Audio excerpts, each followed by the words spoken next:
Good morning, good afternoon, and good evening, everyone from Melbourne, Australia. I'm Adam Rappaport. I'm a research analyst and tech wizard here with the team at GAI Insights, and I will be your moderator this week. So welcome to the Monday edition of our daily news briefing. On this, we rate and debate the latest enterprise AI news for all those busy executives, giving it a final rating of essential, important, or optional. I have with me today Luda Kopakina, Paul Byer, John Sviokla, and Ankaj Handa, part of the team, and our very special guest, Vivek Mukhachar, who's a generative AI medical engagement lead at Pfizer. If you want to follow along from home, you can go to our website, gaiinsights.com, and on there we have /articles where you can find all of the articles that we're reviewing today, and /ratings to catch up on the news after the fact with a whole database of everything we've done before, and a way to sign up for the newsletter. That's about it for me for now. So Ankaj, why don't you bring up the screen and we'll get right to the first article. Sure. Thanks, Adam. So the first one that we have for today comes from Meta. So Meta has introduced Llama Stack. Yeah, Luda, I got you down to start us off with this. What do you think about Llama Stack? I actually rated it as optional, even though it's a great tool from Llama. It's focused on development, and it's really put together the whole development environment for AI applications being built much easier. So it has, if you could bring up, Ankaj, this little chart a little bigger if you can. That shows you all the various components of the Llama stack, and I think it's very comprehensive. But for the executives, it's optional. Yeah, just another step forward, another bit of maturity in the frameworks available to people building these things. So, good morning, Paul. What did you think about this one?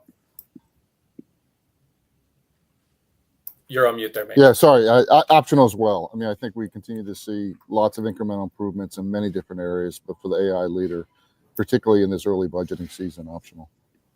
Vivek, John, any objections? We'll go with optional on this one. Yeah, optional. Optional it is. Very good. Let's move along. Ankaj, please. Okay, the second one that we have for today comes from Goldman Sachs, and it talks about how they have rolled out an AI assistant to 10,000 of their employees. Vivek, what do you think? No, yeah, absolutely. This is, I give this as optional because they are the third to do this in the big banking world. JP Morgan Chase, we've covered this here in the past, as well as Morgan Stanley have already launched it. Plus, they're only launching this to their 10,000 of their employees. You know, the thing that I found interesting in the article is that they are using their proprietary models as well as third-party models to build this knowledge base. And I think they make a great point is that you have your own intelligence that John and Paul talk about all the time. You have to have that in the next generation where you're also building these agentic platforms to have a little bit more control. So they're taking it slow, which is understandable given it's a financial world and a lot of sensitive information goes around. But I still give it an option because they're late to the game. Not much. Yeah, thank you. I felt the same, and you highlighted a key point there I saw as well, right? They're using ChatGPT, Gemini, Llama, as well as their own internal. They're looking at Mistral, Cohere, Anthropic. So it's really showing that multi-model landscape that we keep talking about. John, what did you think about this one? Yeah, I was on the fence between optional and important. It is the third entry that we've talked about in this area. Goldman still is, a leading bank, and I think this notion of really being willing to invest in owning your own intelligence, if you're a high wins work company the way Goldman is, and it's a big deal. And I saw Marco present on this in down the Village in New York a while ago, and it's amazing. I mean, they're talking about, he thinks it's base productivity of at least 10, double digits, so 10+% across the board, and then on certain tasks, he said like 40 or 50%, like getting ready for an important client. So I mean, these are highly skilled people, doing complex interdependent work urgently that has to be right. and these people are all in. I mean, I don't know, that to me might push me more important. Make a good case, Luda. What do you think? Well, I thought the article was a little light, and that's why I rated it optional. But I think that makes it, I can be convinced and important because it makes an interesting point. Even though they are putting the initial rollout of the assistant to 10,000 folks, what they're really testing, and they're saying it explicitly, is how AI can be part of a team, right? And so, and that's an interesting message and an angle that this article presents. So I could be swayed into important. I can support that. I think one thing they do mention in here is that it'll take about 3 to 5 years to learn the Goldman way. I think they've mentioned that in the article, that it's still early days. I think, is one thing to launch it to 10,000 people, is another thing to actually educate them to how to use this correctly. And they don't talk about that. That's why I lean more towards optional, but I can support important.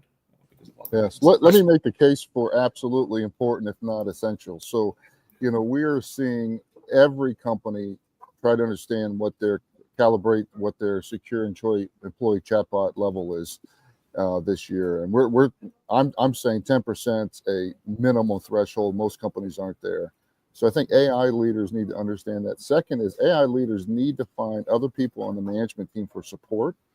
And if you're a publicly traded company and Goldman covers you, you need to make sure your CFO and your IR team knows that Goldman is way ahead of you on how they are supporting their employees. And you should at least be aware of that. And if you want to be behind Goldman and how you support employees, that at least should be explicit conversation. And I think the third thing is that one of the things I like what these guys are doing is, Adam, you mentioned that they're doing a variety of robots, giving that to employees, which I think is best in class, versus just everybody gets Copilot and nothing else here. So I think this is so those reasons, getting budget support from your CFO, making sure that your IR team knows that you're behind Goldman. And when Goldman's analysts ask your CEO what your Gen AI strategy is, which we've saw 2 CEOs tell me in the last 2 weeks that they have been asked for that, they have these data points. So that's my argument for at least important. Fair. John and Paul, you both make some fairly compelling cases. I'm happy with important. You're not pushing for essential though, are you, Paul? I'm not. Yeah, I could get close to it. John's like, hold the boat. Important. Great. Important it is. Thanks so much. And Adam, on that, one thing that's been on my list for 2-3 weeks, and I just got to do it, is the 6 or 10 kind of killer use cases we know that we think every AI leader needs to be aware of. And I think one value we can bring to the community is getting those packaged up a little more tightly and continue to add to it, because this is a good thing. And what's interesting about this, John, is you can imagine you're in a management meeting here and someone's arguing against this. And this is just say, hey, I'm just saying that Goldman's already passed not 600, 10,000 people here, which is, I don't know, 5% of the workforce. I mean, the thing that we did a lot of work with Goldman when I was at Diamond, and Goldman at the time, I think it's still true, was the most sophisticated technology user on the street.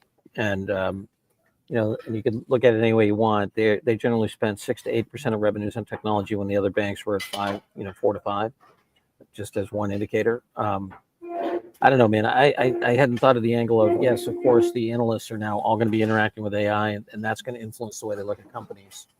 I don't know. I wish I had a little more data, a little more detail. I'd give it an essential. Yeah. Important it is. Thanks, everyone. And thanks, Ashish, for weighing in as well. It's a good example of scaled AI deployments, which are always worth a read. And good morning to Ram and Colaberry as well. Thanks, as always, for jumping into the comments. Anyone else who's listening, you're welcome to jump in and join the conversation. Let us know what you think. Ankaj, let's move on to the next one. Okay, the next one is another use case, and this one comes from a gaming company called Capcom. Yeah, Capcom, big name in gaming. John, what do you think?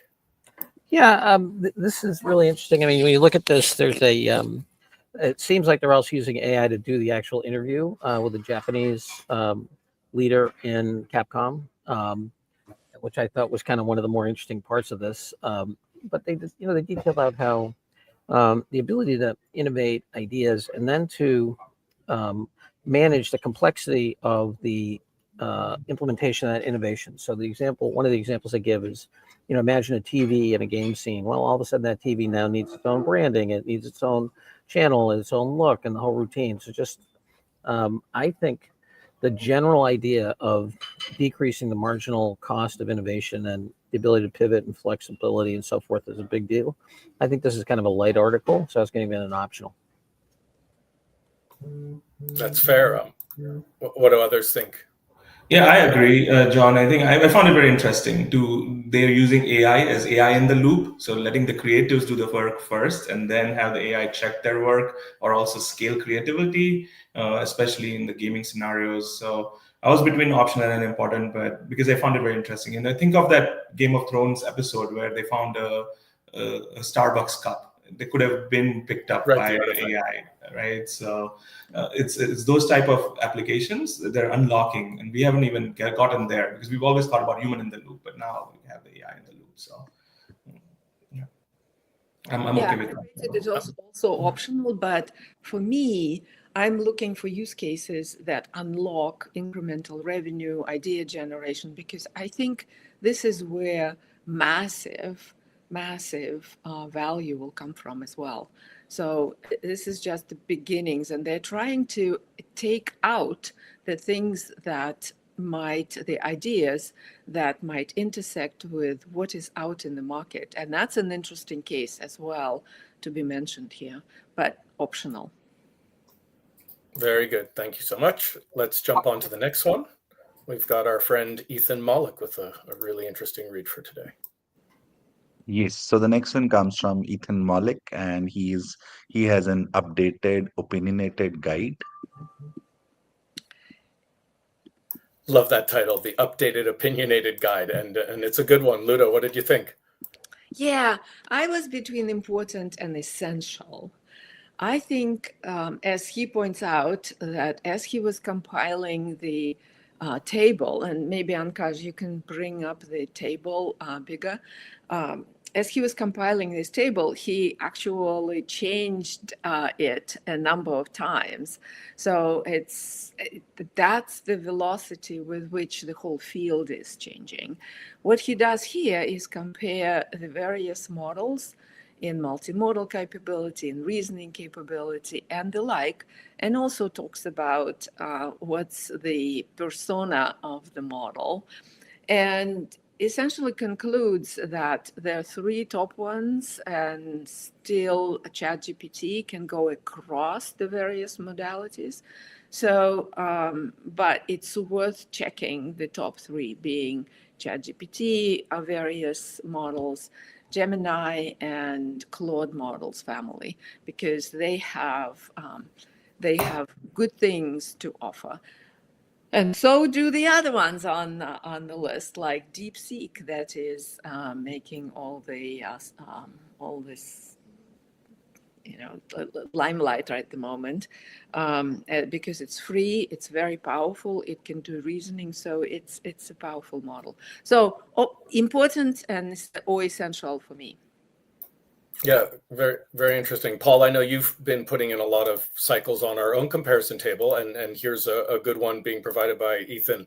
What did you think about? Yeah, I think, being at last week in Davos just reaffirmed literally on the stage multiple times, and everyone I talked with, is the fact no one can keep up.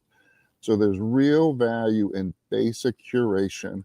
I think Taylor's table's fabulous. I really like Ethan's consistency and kind of plain understanding. I have this rated as essential. And I think the key thing for AI leaders is to understand how fast these robots are. And each robot's got a whole bunch of different capabilities. So as you start thinking about multiple robots in your organization and 5,000 employees and 10,000 or 100,000 robots here, you've got to start getting your mind into this workspace here. And I think this is a nice, easy on-ramp for that. I think the last thing I'd say, DeepSeek obviously is coming on strong. It was all the talk last week. NVIDIA stock apparently is down 10% today. and pre-trading because of it. So it's something that also needs to be on. And this is also reminded the AI lead about DeepSeek. So essential is my vote. Yeah, I mean, sorry, go It's ahead. telling how fast the space is moving when literally this article's 1 day old and he already needs to update the contents about DeepSeek. Go ahead, John. Yeah, I agree with Ram and Colaberry here. We should have a deep dive on the impact of DeepSeek on the AI industry. I think there's at least two incredible vectors here that are important. One is national security, which is, this is, I think, a lot of the Chinese-U.S. security battle is going to be fought with drones, AI, and satellites, and quantum, and that's going to be interesting.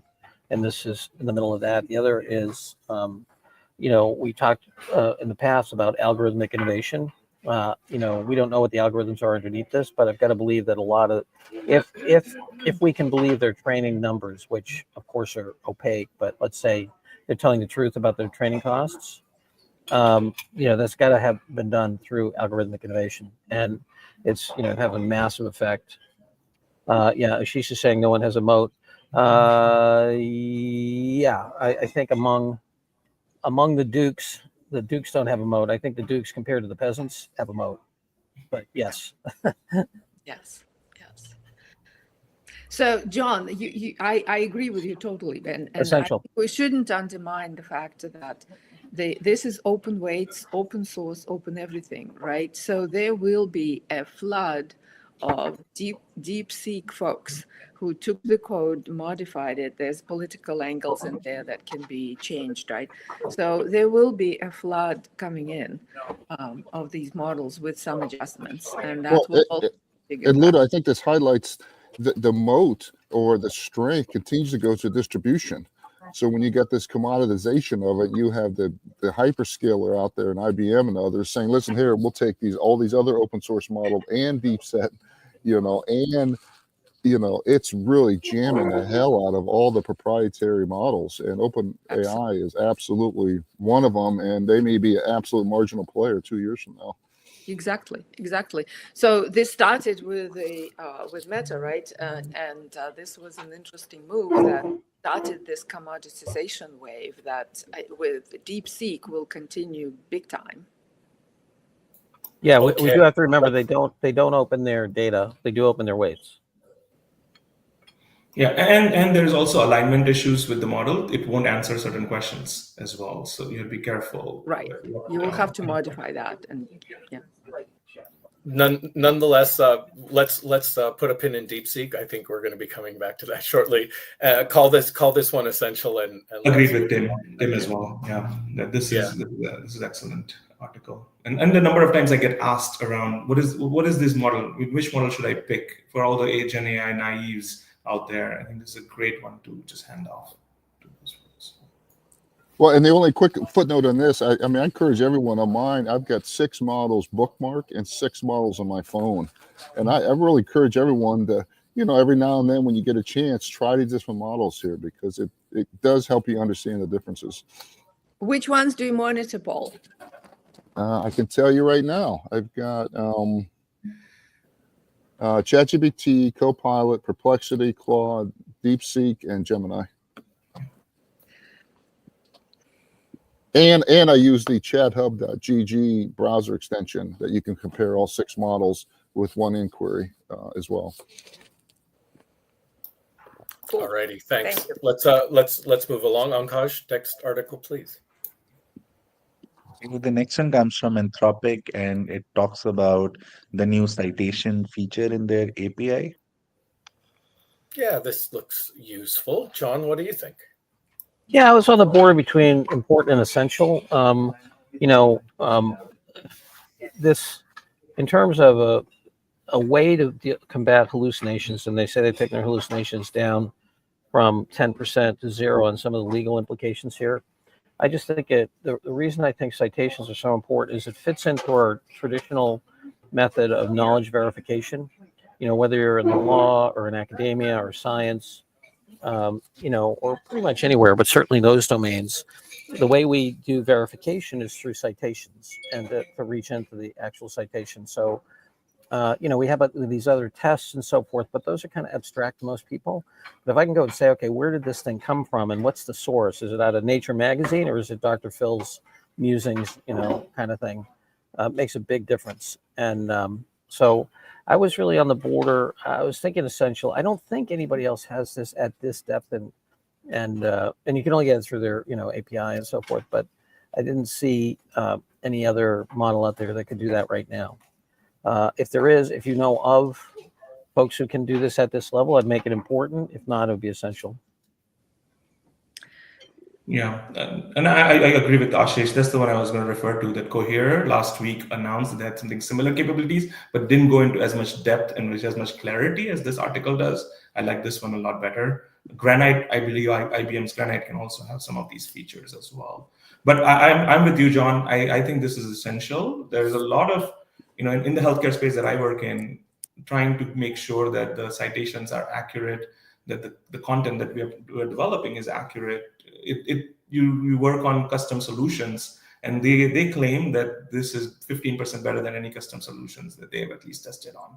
I have to test to make sure that it's 0% hallucinations. That is a very far claim in one of the use cases. But overall, this is native implementation, and that saves a lot of developer time as well. Vivek and Adam, see if you agree with this. I mean, to me, what's the generalized case is what's so more interesting about this whole notion that we've talked a lot about having AI and subject matter expert in the loop. I'm increasingly believe we need to have AI, subject matter expert, and citation in the loop. And that citation goes a source document within your company.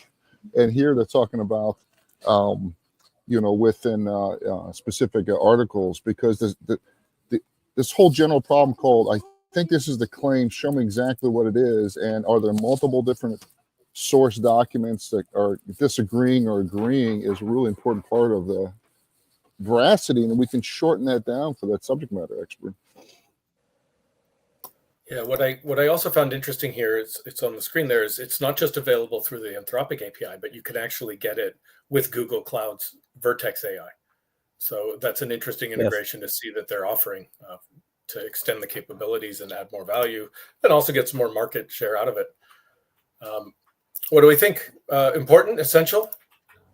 I was important, not essential, because in some sense, all the tools have the citation capability. It's not the depth, right, that we're talking about here.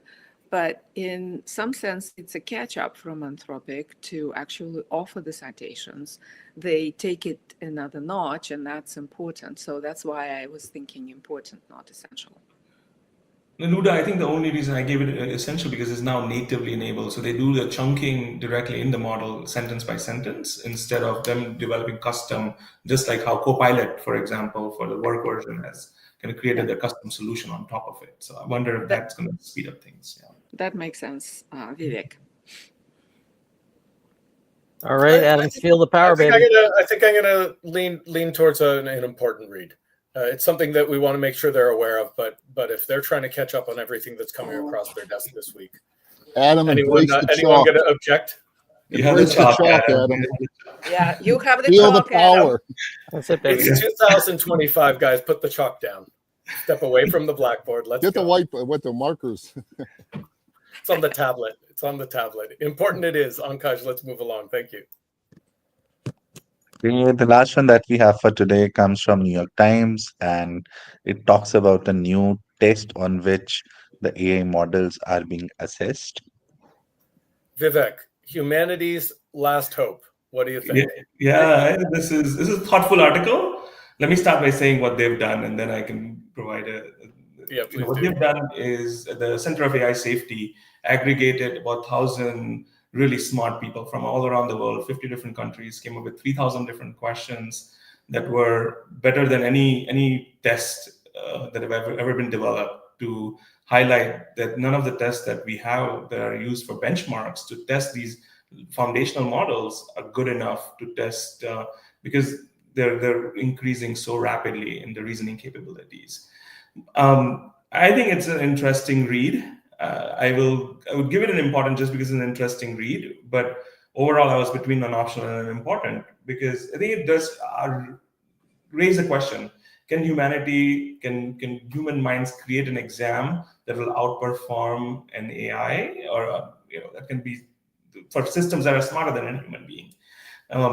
I don't know if we're there. We're going to be there in the next couple of years.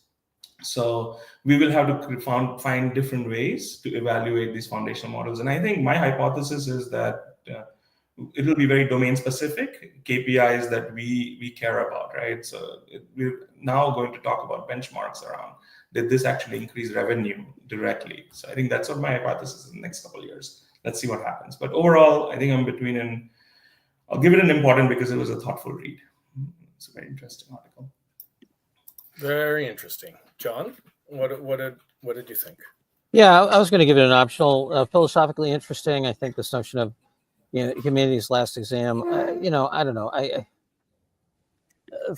First of all, it always kind of ticks me off when it's a pure clickbait kind of title. You know what I mean?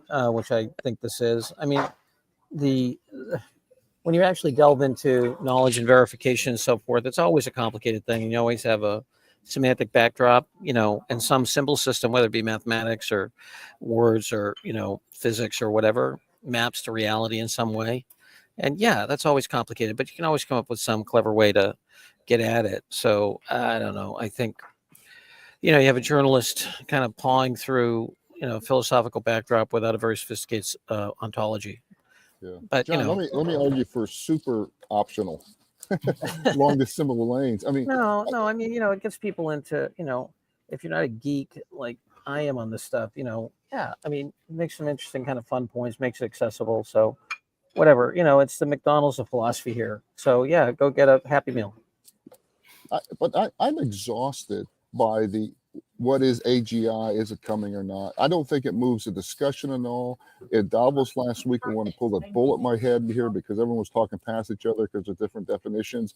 Yeah. And I think for AI leaders, every minute you spend on this philosophical circle thing here, you're not spending a minute talking about, should we have an ROI for 10% or 20% of our employees have a secure chatbot? So I find this absolutely waste of time and optional in my view. All righty. There you go. Yeah, I agree, Paul, because I think, and the article concludes actually that no tests will be able to judge human intelligence because that's not what we do day in and day out, right? There's some intelligence, but we do a lot of other things, and they're not captured in tests. So yeah. In that sense, it's probably a moot point. Yeah, look, I spent probably 18 months of my thesis journey, like trying to dive in on this, and the definitions of intelligence, knowledge, artificial, and agency are all complicated and sliding. Stuff that when you know how to do something, you no longer think it's intelligent. Okay, well, that's a problem. Anyway, we can go into another time, and then even when you get down to the level of perceptual knowledge, what you have as a structure in your head influences what you actually see, and what we see through our senses is simply a sample of that reality. It's not a full version. So, when you get into it, this is complicated, and it also it really shakes people because most people haven't thought about, the relationship between how they think and what the reality is that they see, and most people haven't. Starts to really shake them, and that reality is actually socially constructed, and science is simply intersubjective verification. It's not quote unquote truth. So most people start freaking out when they get to the real base here. So I'm with you, Paul. It's kind of a waste of time given our audience. Well, and that's why I think the bigger thing is, as an AI leader, are you starting to understand that 99% of your cognitive work that you're doing at your company day at the highest knowledge levels is probably going to be done better by AI in the next year or two? Do you believe that? And what the hell are you going to do about it? And that's a meaningful conversation debate to have. Yeah, I mean, that's why I wanted to give it an important, because it was driving us towards that debate. I think to Paul's point, it's not what the models can do, it's the co-intelligence together. Can we benchmark that? Can we actually use these systems to really realize gains? And that, I think the mixture of those two is what's going to drive us forward. And I think this enabled that conversation. But I'm with you guys. I'd agree that in some ways we have smart enough models. We don't need to keep pushing the envelope and benchmarking how much more they can do. We got to figure out how to work with them. Like if we had nothing more than O1 for the next 5 years, we could just learn how to work with it. That's the point, Adam. That's the point. Let's go with optional here, and I think that wraps things up. Ankaj, if you can bring up the board, and whoever's administrating, if you can find that and throw it up for us. We had one essential, which would be the piece from Ethan Mollick. Then we had the 2 importance and 3 optional. Thank you all very much. Paul, quick announcement about the Learning Lab tonight.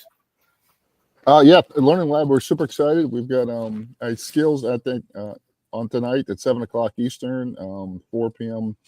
Pacific. Really interesting use of using AI to source talent and train up. So join us for that. And we'll also be doing some quick highlights from the whole Davos week last week as well.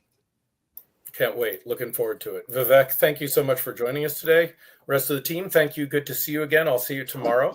And if you want to follow the replay or like and follow us on YouTube, that's at youtube.com/@GAI Insights.